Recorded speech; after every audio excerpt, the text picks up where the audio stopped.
Philip Glass was born in Baltimore, Maryland in 1937. The definition of a child prodigy, he started playing the violin at age 6, but didn't become serious about music until he took up the flute at the ripe old age of 8. During his second year of high school, he applied for admission to the University of Chicago, and with his parents' support, he left to go to Chicago, where he supported himself at the university with part-time jobs waiting tables and loading planes at airports. He majored in math and philosophy and spent his free time practicing piano and studying composers like Ives and Webern. At the age of 19, he graduates from the University of Chicago and moves to New York to study at Juilliard. By this time, he's beyond the 12-tone stuff he'd been doing in Chicago and is much more interested in American composers like Ives, Cowell, and Copland. Well, after 4 years of studying Copland and other composers at Juilliard, he decides to go to Paris to study with Copland's teacher, Nadia Boulanger. Around this same time, he gets hired by a filmmaker to transcribe the music of Ravi Shankar, an Indian performer, for a documentary film. And he gets so excited about this music that he's hearing that he renounces everything he's been doing up to this time, gets sick of Western music, and decides to go study folk music in Africa, India, and other exotic locations. In 1967, he finds himself back in New York. He can't raise any money to work on pieces, so he takes part-time jobs and full-time jobs, supporting himself being a plumber and a cab driver. He's also putting together an early version of the Philip Glass Ensemble. These 7 musicians played winds, keyboards, and used amplified voices to create their music and began giving concerts around New York City in the early 1970s.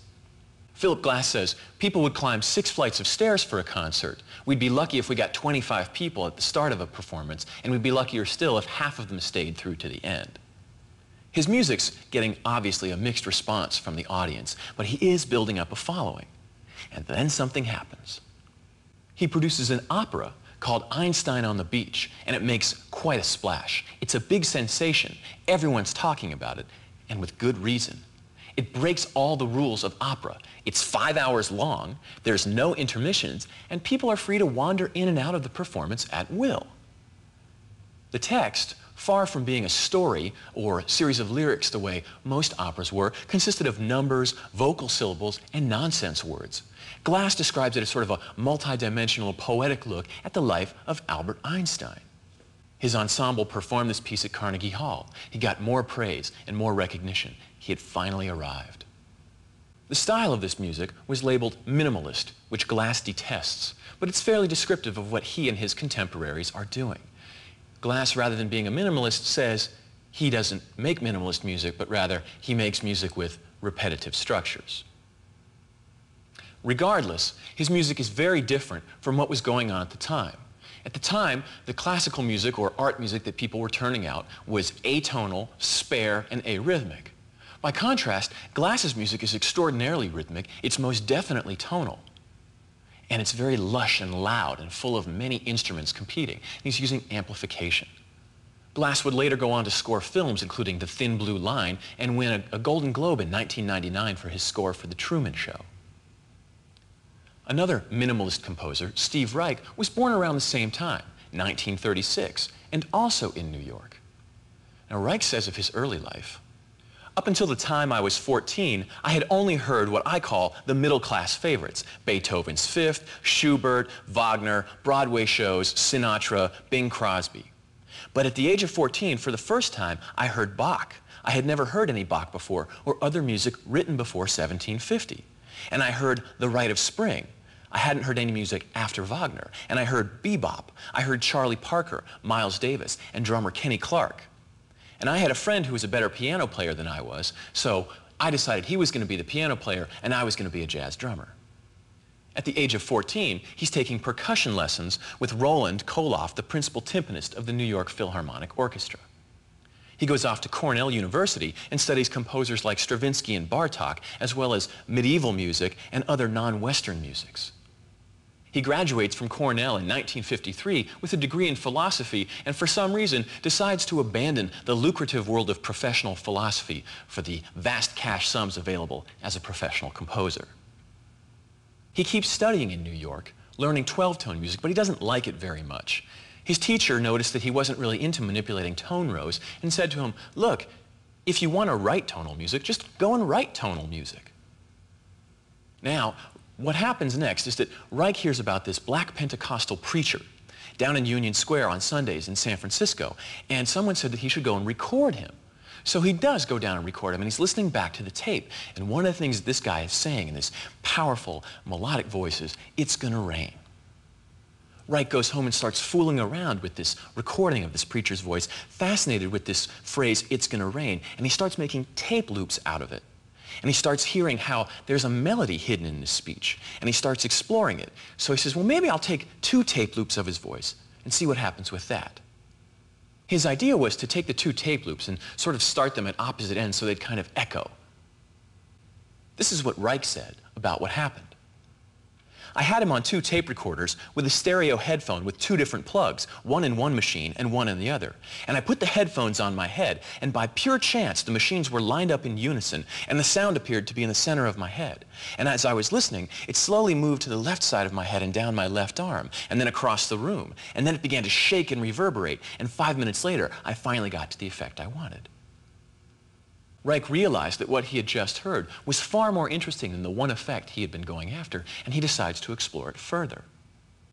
His explorations of manipulating these tape loops eventually result in a finished version of a piece called "It's Gonna Rain." He also gets interested in another recording of some voices of some young black children who were part of something known as the Harlem Six, a group of kids who had been arrested. Manipulating a tape loop of one of their voices, he makes another piece called "Come Out." He likes working with these tape loops, but he decides that it might be more interesting to try and work human elements into it. So he records himself playing, makes a tape loop out of it, and then starts playing live against the tape loop. And this idea eventually leads to him making people do this same thing live. He does a piece called Piano Phase, where you have 2 piano players facing each other, both playing grand pianos. One of them starts off playing a pre-written figure. Then the other one comes in playing the same figure at the same time. And then one of them starts to speed up a little bit. And what happens is the notes that line up like this start to shift. And you hear them blur, and then they lock, and you get an echoing effect. And then they speed up and lock into a different configuration. And what was unison turns into echoing. And the echoing evolves. And the piece continues so that the motif cycles all the way back around until it locks up again. And then it's finished.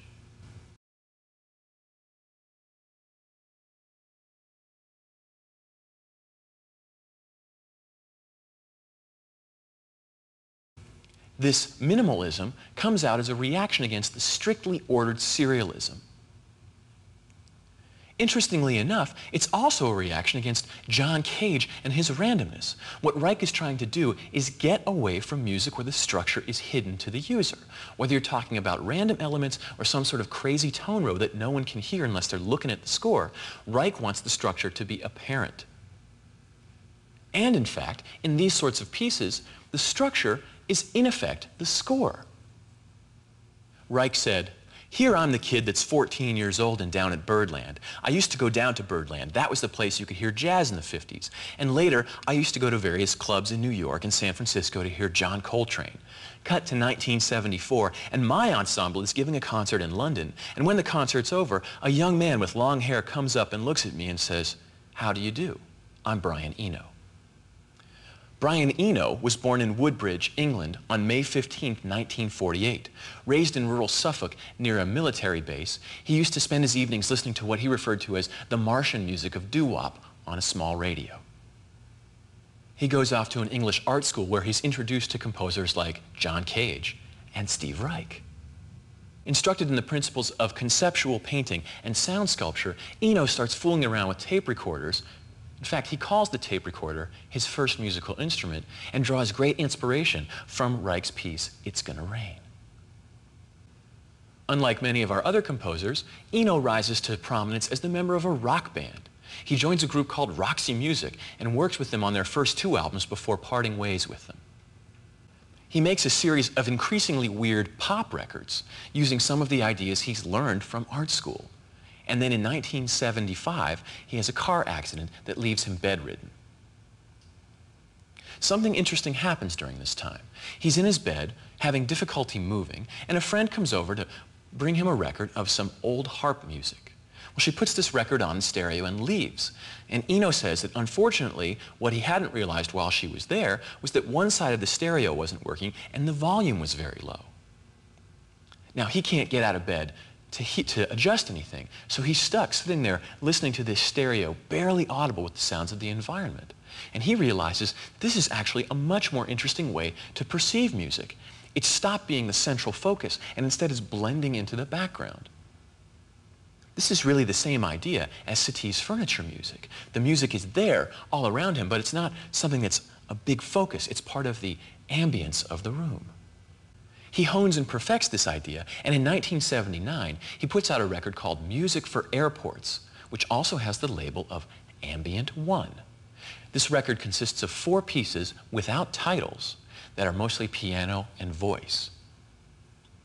Eno says he got the idea from sitting in an airport and listening to the pop music that was playing over the speakers. And he realized that this music was not really well designed for the space. He felt that there should be music for airports that accurately reflected both the architecture and the feelings of what was going on.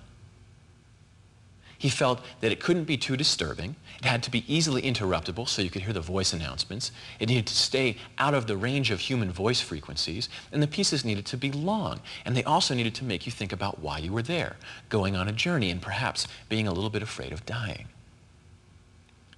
This music clearly draws from Satie's ideas as well as the Minimalists. It's very simple, uses small figures repeated over and over again, and plays with the notions of time. If I play the same note over and over and over and over again, after a while, you stop hearing the note, you stop hearing the divisions, and you start hearing it as one long expanse of time. And even the smallest change becomes extraordinarily important. It's almost trance-like, and is a very different way to listen to music. Arguably, this whole school of thought stems from John Cage's quote, where he says, if something is boring for 2 minutes, try it for 4, then 8, then 16, then 32, and eventually you discover that it isn't boring at all. So when you listen to these pieces, if you think they're boring, listen to them again, or listen to them a little longer. You might just discover that less is more in the 20th century.